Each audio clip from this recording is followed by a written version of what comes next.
Summer 1965. Bob Dylan was untouchable. Like a rolling stone was everywhere. Radio, jukeboxes, teenagers' bedrooms, the song that changed everything.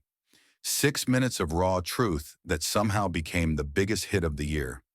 Dylan was 24 years old and owned the world, but he was also exhausted. He'd been touring for months. Different city every night. Same screaming crowds. Same questions from journalists who didn't understand his music. Same pressure to be the voice of a generation when all he wanted was to write songs and be left alone. This particular August night in Chicago, Dylan was already 3 songs into his set at the Chicago Amphitheater. 15,000 people packed into a venue that felt like it was holding its breath every time he opened his mouth. The crowd was different than it used to be. Not just folk purists anymore. Now there were rock fans, teenagers, college kids, people who'd never heard of Woody Guthrie, but loved the attitude Dylan brought to the stage. But there was tension too. Dylan had gone electric at Newport that summer, plugged in his guitar, and betrayed folk music, according to the purists. Some loved him for it. Others wanted blood. Every concert since Newport felt like walking a tightrope. Half the audience waiting to worship him, half waiting for him to fall.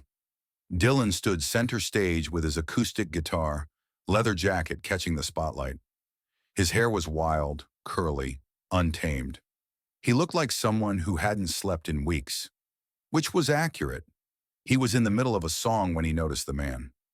The man's name was Mike Sullivan, 35 years old, construction worker, Irish Catholic, 3 kids at home, wife who'd stopped looking at him the way she used to.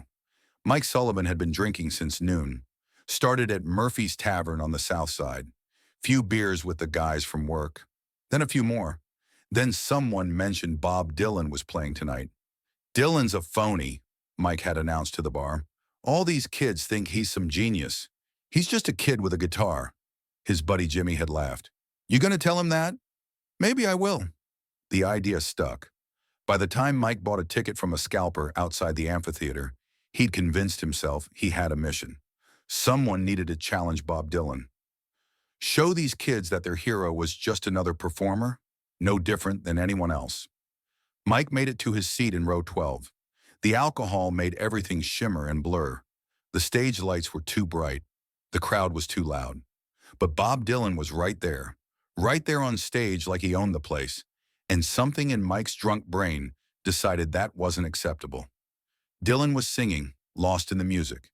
His voice cut through the amphitheater with that nasal tone that people either loved or hated. No middle ground with Dylan.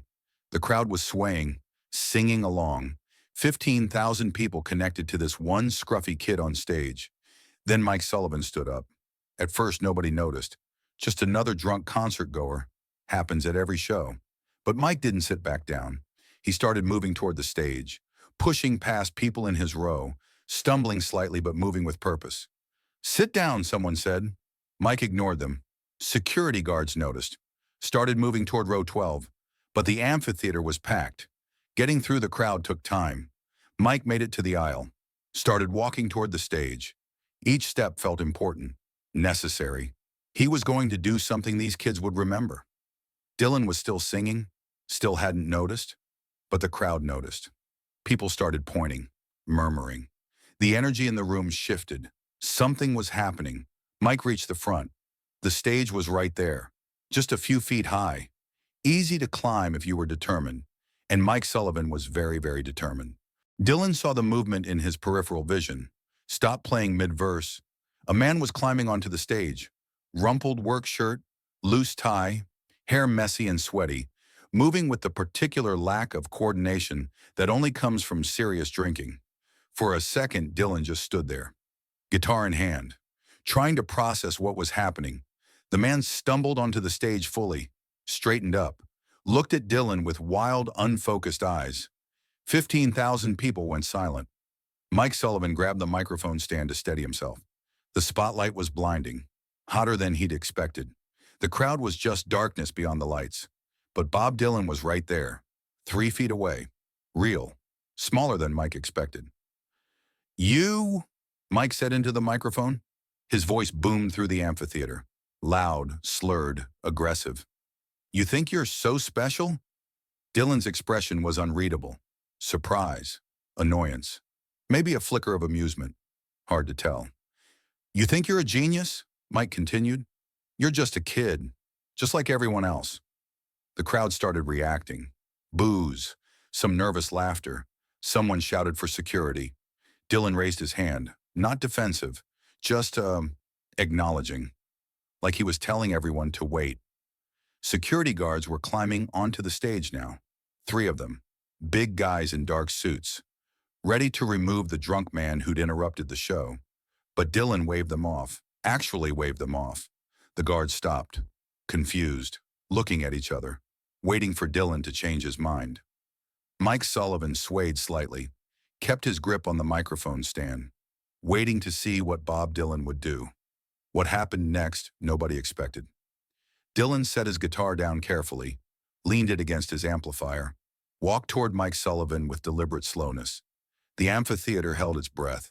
When Dylan spoke, his voice was calm, almost gentle. What's your name? Mike blinked. This wasn't how confrontations usually went. Mike. Michael Sullivan.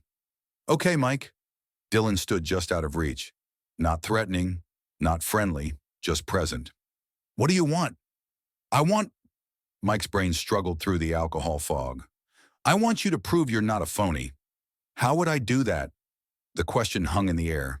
Mike hadn't thought this far ahead.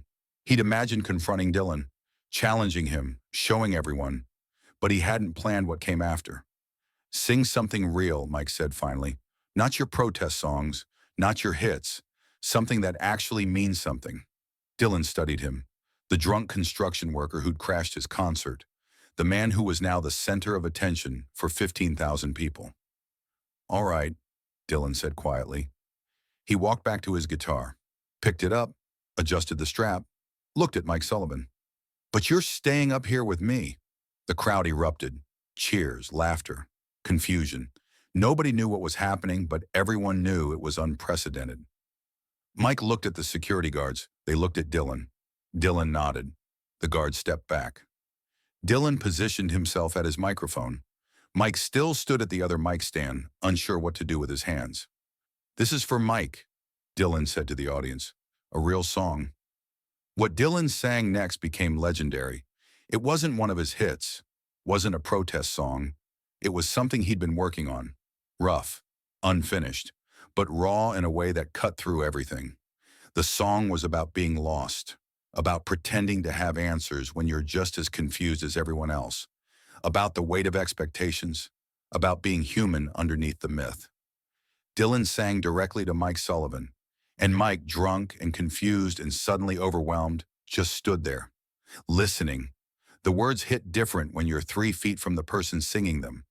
When 15,000 people disappear, and it's just you and the voice and the truth being told. Mike's aggressive posture softened. His grip on the microphone stand loosened. By the second verse, Mike was crying. Not loud, not dramatic. Just tears rolling down his face while Bob Dylan sang about fear and failure and fraud, and being terrified that everyone would discover you're not who they think you are. The audience watched in stunned silence.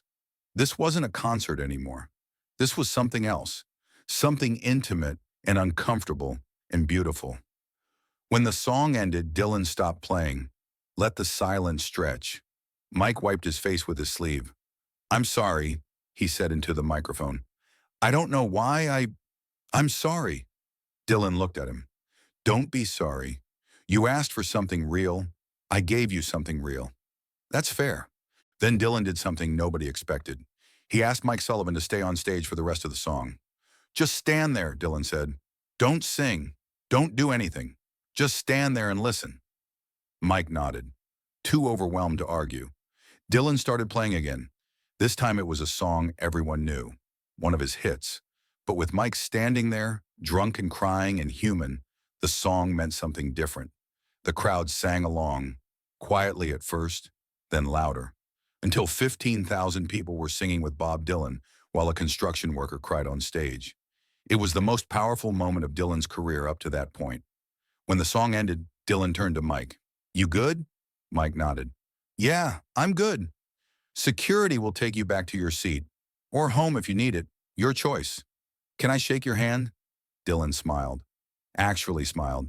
Yeah, Mike, you can shake my hand. They shook hands. The crowd went insane. Cheering, crying, screaming. Security guards gently led Mike off stage. He went willingly. Docile now. The fight completely gone. Dylan picked up his guitar. Started the next song like nothing unusual had happened. But everyone in that amphitheater knew they'd witnessed something extraordinary. After the concert, Mike Sullivan sat in the lobby. Sober now, humiliated, waiting for police. But the police never came. A security guard approached. Mr. Dillon says you're free to go. No charges. Mike looked up. Really? He also wants you to have this. The guard handed Mike an envelope. Inside was a note in Dillon's handwriting. Mike, stay real. Thanks for tonight. Bob. Also in the envelope, $200. Mike stared at the money. It was more than a week's wages. More than he'd spent on alcohol that day. More than he deserved. He folded the note carefully. Put it in his wallet. The money he'd give to his wife. Try to explain what happened. Try to apologize for being drunk and stupid and reckless. But the note he'd keep forever. Mike Sullivan went home that night and told his wife everything. She was angry, scared, confused, but she also saw something in his eyes that hadn't been there in years. Vulnerability, honesty. The walls he'd built around himself had cracked. Mike stopped drinking. Not immediately, not perfectly, but gradually. He started going to AA meetings, talked about the night he crashed Bob Dylan's concert, how a folk singer had shown him more grace than he'd shown himself in years. The $200? Mike framed one of the bills. The rest he donated to a music program for kids who couldn't afford instruments. Bob Dylan gave me a gift that night, Mike would tell people. Not the money. The gift was showing me that being real is harder and braver than being tough. Years later, when Dylan played Chicago again, Mike bought a legitimate ticket, sat in the back, didn't cause trouble, just listen. After the show, he wrote Dylan a letter, thanked him for not having him arrested, thanked him for the song, thanked him for treating him like a human being when he'd acted like an animal. Dylan never wrote back, but Mike didn't need him to. The moment they'd shared on stage was enough. The August 1965 concert became mythology in Dylan's career. Bootleg recordings circulated, not great quality, mostly audio of crowd noise and confusion. But you can hear Dylan's voice. This is for Mike, a real song. Music journalists tracked down the story, found Mike Sullivan. He gave a few interviews, always emotional, always grateful, always insisting he'd been wrong to invade the stage.